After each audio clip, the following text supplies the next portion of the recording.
அனைவருக்கும் வணக்கங்க. இன்னைக்கு நாம் பார்க்க போகிற மிக முக்கியமான பதிவு, வெள்ளிக்கிழமை சுக்கிரஹோரையில் செய்யக்கூடிய கல்லுப்பு பரிகாரம் எப்படி செய்யணும் அப்படிங்கிறத பற்றி இந்த பதிவில் பார்க்குறோம்.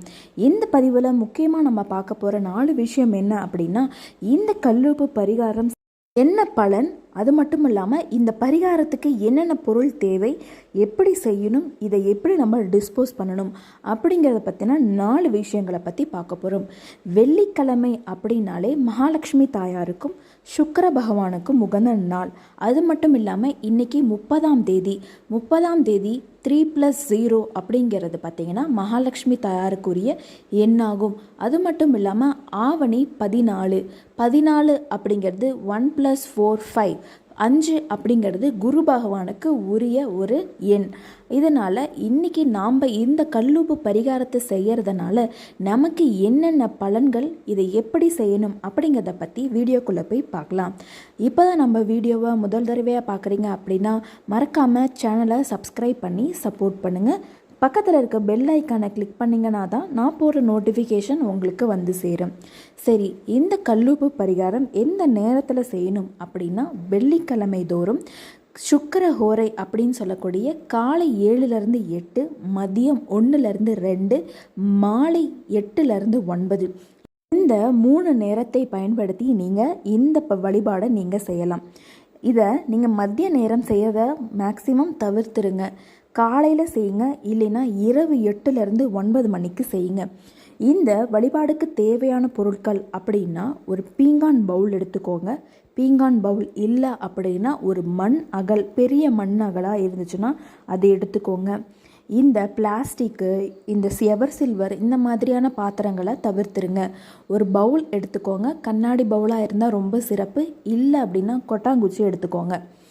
இதில் நம்ம என்ன பண்ண போகிறோம் அப்படின்னா, இரவு நேரம் வீட்டில் பூஜைக்காக எல்லாமே தயார் பண்ணிடுங்க. பூ அலங்காரமெல்லாம் பண்ணி ஒரு விளக்கு ஏற்றிருங்க.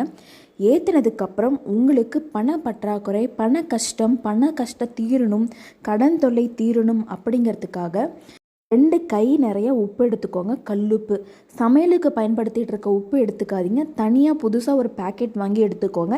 இல்லைன்னா பூஜைக்கு தனியாக கல்லுப்பு வச்சுருக்கீங்க அப்படின்னா 2 கையில் அள்ளிக்கோங்க.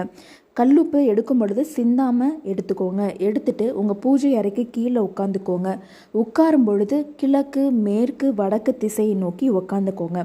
உட்காந்துட்டு நான் சொல்லக்கூடிய இந்த நாமத்தை 108 முறை சொல்லுங்கள்.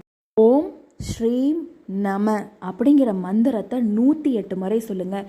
இது மகாலட்சுமி தாயாருக்கு உரிய ஒரு மந்திரம். இது 108 முறை சொன்னதுக்கப்புறம் நீங்கள் எடுத்து வச்சுருக்க அந்த பவுலில் என்ன பண்ணணுன்னா, அந்த கல்லுப்பை நீங்கள் கொட்டிடுங்க. கொட்டாங்குச்சியாக இருந்தால் அதில் கொட்டிடுங்க. கொட்டினதுக்கப்புறம் 2 ஏலக்காய், 5 ரூபாய் நாணயம் வைங்க. ஒரு சின்ன துண்டளவு பச்சை கற்பூரம் வச்சதுக்கப்புறம் இது எல்லாத்துக்கும் சேர்த்து மஞ்சத்தூள் மேலே அப்படியே பரப்பி தூவி விடுங்க. தூவி விட்டதுக்கப்புறம் தூப ஆராதனை எல்லா சுவாமி படங்களுக்கும் காமிச்சு இந்த கல்லுப்புக்கும் நீங்கள் காமிச்சிடுங்க. காமிச்சு முடித்ததுக்கப்புறம் என்ன பண்ணணும் அப்படின்னா, உங்களுடைய அன்றாட வேலைகளை நீங்கள் செய்யலாம். 1 வாரம் இதை அப்படியே விட்டுருங்க. அடுத்த வியாழக்கிழமை என்ன பண்ணணும் அப்படின்னா, நீங்கள் இந்த உப்பை என்ன பண்ணணும் அப்படின்னா, கால் படாத இடத்துல போட்டுருங்க. இல்லைன்னா தண்ணி ஓடுற இடத்துல விட்டுருங்க.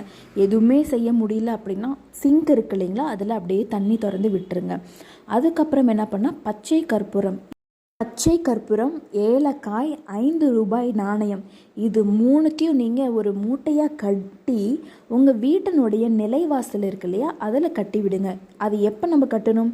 வியாழக்கிழமை அன்னைக்கு நம்ம அப்புறப்படுத்துகிறோம் இல்லையா, அப்போ நீங்கள் எடுத்து கட்டி விடுங்க. இந்த கல்லுப்பு பரிகாரத்தினால நமக்கு என்ன பலன் அப்படின்னு கேட்டிங்கன்னா, நம்ம வீட்டினுடைய பண பற்றாக்குறையை போக்கும். பணம் வீண் விரயம் ஆகாது, வீண் செலவு ஆகாது. தேவையில்லாத மருந்துக்கு செலவு பண்ணுறோம், மாத்திரைக்கு செலவு பண்ணுறோம் அப்படிங்கிற எண்ணம் இருக்காது.